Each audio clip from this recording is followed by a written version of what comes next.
আপনাকে আমি দিই, আরেকটু সময় আমাকে দেন, আরেকবার মাথাটা আপনার সামনে আমি নত করি, আরেকটা সময় আমাকে দেন, আরেকবার আপনাকে আল্লাহ বলে আমি ডাকি।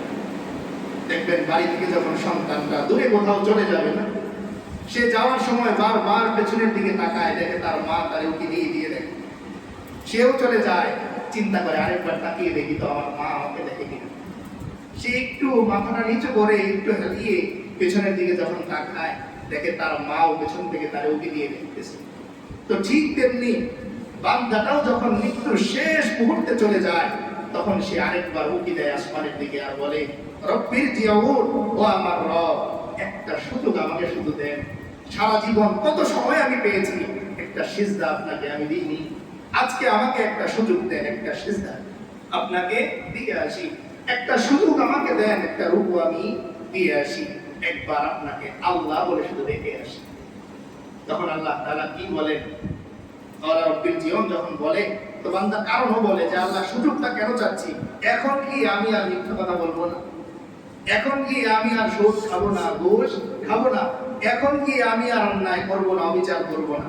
বান্দা নিজের থেকে বলতে থাকে, লাআল্লি আমালু সালিহান ফীমা তারাকতু, আমার পেছনের জিন্দেগিতে যত অন্যায় আমি করেছি, এই সব অন্যায়ের প্রায়শ্চিত্ত আমি করব, আর যতক্ষণ সময় থাকবো নেক আমলই আমি শুধু করতে থাকবো।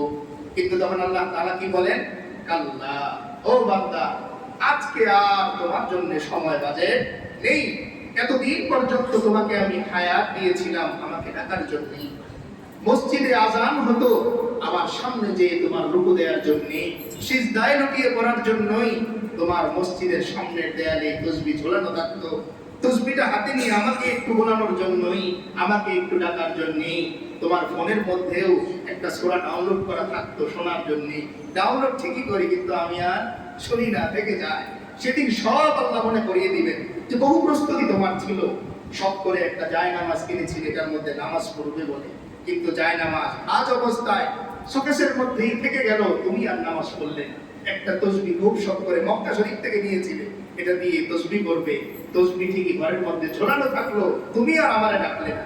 একটা সাদা লুঙ্গি তুমি কিনেছিলে, এটা পরে জমাতে যাবে বলে লুঙ্গি ঠিকই ভাঁজ করা থাকলো, কিন্তু তুমি আর জমায় আসলে না। তাই আল্লাহ বলবেন, আল্লাহ আজকে তোমার তাসবিহর জায়গায় তাসবিহ থাক, আজকে তোমার জায়নামাজের জায়গায় জায়নামাজ থাক, আজকে তোমার শরীরের জায়গায় শরীর থাক, আমারে আর টাকা রাখবে না।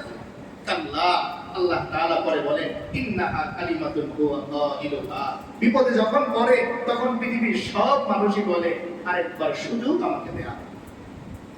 এজন্য অন্য আয়াতে আল্লাহ তাআলা হুঁশিয়ারি দিয়ে বলে দেন, যেটা আমরা বারবার বলি, প্রায় জুমাতেই বলি, ওয়াইদা মাসাল ইনসানা দুররুন দাআ রাব্বাহু মুনিবান ইলাইহি, বান্দার যখন বিপদ চলে আসে, এবার তার আল্লাহকে ছাড়া কোনো গতি থাকে না, তখন বান্দা আল্লাহকে নিয়ে যায়। এরপর আল্লাহ তাআলা বলেন, আমি যখন আমার ওই বান্দাকে একটু শক্তি দান করে দিই, একটু সুযোগ সুবিধা দিয়ে দিই, একটু সুস্থতা তাকে দিয়ে দিই, একটু আর্থিক সমস্যা তার দূর করে দিই, এই বান্দাটা আবার আমার থেকে মুখ ফিরিয়ে নেয়। তাই আল্লাহ তাআলা সেদিন মনে করিয়ে দিবেন, তোমার জিন্দেগিতে একটু চিন্তা করে দেখো, অন্তত 100 বার 200 বার আমি তোমাকে বিপদ থেকে উদ্ধার করেছিলাম। ও বান্দা, তুমি আবার মসজিদ ছাড়ছো, তোমার বড় ভাই তোমার সামনে ইন্তেকাল করায়, মসজিদে যে ইমাম সাহেবের হাতে হাত ধরে বলেছিলে, হুজুর দোয়া করেন আর জীবনে নামাজ ছাড়বো না, কবর থেকে আর 1 সপ্তাহ পরে তুমি মসজিদের আশপাশেই আসো। আল্লাহ তাআলা যেন মনে করিয়ে দিবেন, ইন্নাহা কালিমাতুন হুয়া কাইলুহা, এ বহুবার তোমার মুখ দিয়ে আমি শুনেছি। তাই আজকে তোমার শেষ মুহূর্ত, এই মুহূর্ত থেকে তোমাকে আর কোনো সুযোগ দেয়া। আল্লাহ তাআলা বলেন, ওয়া মিন ওয়ারাইহিম বারযাখুন ইলা ইয়াউমি ইউবাসুন, দুনিয়ার জিন্দেগি, এই হায়াতের জিন্দেগি তোমার শেষ। ও বান্দা, এবার তোমার ধাপ শুরু হবে কবরের জিন্দেগি। এখন আর তোমার যে সুযোগটা আছে সেটা কবরের সুযোগ, তোমার আর চোখ খোলার সুযোগ নেই, এখন পায়ে হেঁটে মসজিদে যাওয়ার আর সুযোগ নেই, তাসবিহ নামিয়ে এখন আর জপার সময় নেই, জায়নামাজ বিছিয়ে এখন আর সিজদা দেওয়ার সময় নেই, ঘরের কোণে রাত্রে 3টা বাজে ওঠে এখন আর তাহাজ্জুদ পড়ার সময় নেই। এখন তোমার হাতে সময় আছে কেবল কবরের মধ্যে নিথর করে থাকা। বান্দা কবরে যাওয়ার সঙ্গে সঙ্গেই রাসূল করিম সাল্লাল্লাহু আলাইহি ওয়াসাল্লাম বলেন যে একটা মানুষকে সাজিয়ে গুছিয়ে যখন কবরের মধ্যে রাখা হয়, তার আত্মীয় স্বজনরা কবরের 40 কদম আশপাশে পার হতে না হতেই কবরের মধ্যে আল্লাহ তাআলা দুইজন ফেরেশতা পাঠিয়ে। হাদিসের মধ্যে আছে হাত্তা ইয়াসমা কারআনি আলিহি, যে ওই মৃত ব্যক্তিটা তার বাবার জুতার আওয়াজ পায়, তার ভাইয়ের জুতার আওয়াজ সে পায়, তার চাচার জুতার আওয়াজ সে পায়।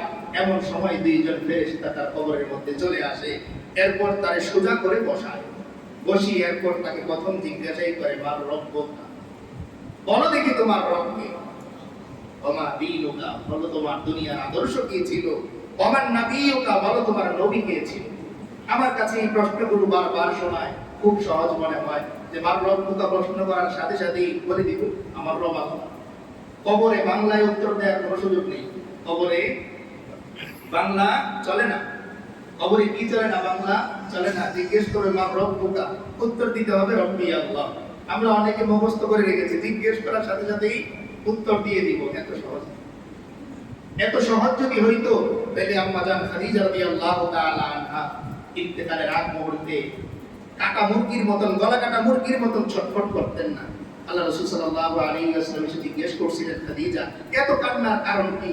তিনি একটা কথাই বলেছিলেন, ও আমার হাবিব, আমি যদি কবরের মধ্যে ওই তিন প্রশ্নের উত্তর দিতে না পারি, যদি এত সহজ হইতো, আরবের বাসিন্দা খোদ রাসূল করিম সাল্লাল্লাহু আলাইহি ওয়াসাল্লামের প্রথম স্ত্রী আবার বিপদের মুহূর্তে, এমনকি অন্যান্য আম্মাজান যারা ছিলেন খাদিজা রাদিয়াল্লাহু তাআলা আনহার ইন্তেকালের লম্বা সময় পরেও প্রায় সময় এরকম হতো যে রাসূল করিম সাল্লাল্লাহু আলাইহি ওয়াসাল্লাম বলতেন, ও খাদিজা, ও খাদিজা আমার, কান্না করতেন বলে বলে। অন্যান্য আম্মাজানরা অনেক সময় হাস্য তামাশা করেই বলতেন, ইয়া রাসূলুল্লাহ, একজন বৃদ্ধা মহিলার জন্য আপনি এত কান্না করেন কেন? রাসূল করিম সাল্লাল্লাহু আলাইহি ওয়াসাল্লাম উত্তর দিতেন, ও আমার বিবিরা, খাদিজা আমার প্রথম সময়ের স্ত্রী। যখন আমার পাশে মক্কার কেউ ছিল না, তখন এই খাদিজাই নিজের জীবন, নিজের জান মাল সব আমাকে দিয়ে আমার পাশে দাঁড়িয়েছিল। আর এই খাদিজা রাদিয়াল্লাহু তাআলা আনহা কান্না করেন কিসের জন্য? কবরে আমি প্রশ্নের উত্তরগুলো কিভাবে দেব।